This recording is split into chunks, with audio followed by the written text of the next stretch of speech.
এই নির্বাচনে বায়রার যে প্রিলিমিনারি ভোটার লিস্ট প্রকাশ করা হয়েছিল সেখানে ভ্যালিড ভোটার লিস্ট ছিল 1229 জন এবং 210 জন হলো ইনভ্যালিড। এই 210 জন ইনভ্যালিড ভোটার আপিল করতে পারবেন। তো আপিলে দেখা গেল যে এখানে 85 জনকে ইনভ্যালিড রাখা হলো, তার মানে 125 জনকে ওনারা আপিলে ভ্যালিড করলেন।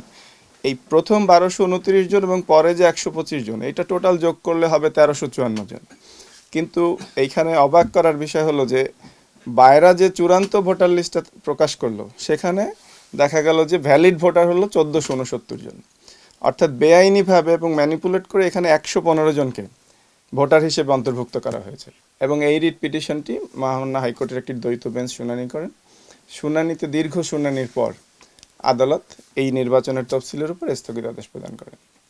এবং যেহেতু হাইকোর্টের এই স্থগিতাদেশ বহাল আছে এবং এর বিরুদ্ধে আপিল বিভাগে কোনো আপিল হয়নি, চেম্বার কোর্টের কোনো অর্ডার হয়নি, অতএব আগামীকালকে যে নির্বাচন হওয়ার কথা সেটি হওয়ার আর কোনো সুযোগ নেই।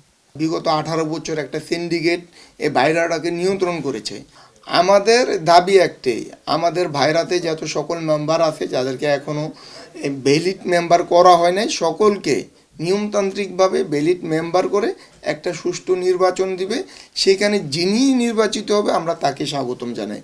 আমরা ভাইরাতে কোনো ধরনের সিন্ডিকেট চাচ্ছি না। কোনো সিন্ডিকেটের মাধ্যমে কোনো ব্যবসায়ী যেন জিম্মি না হয়।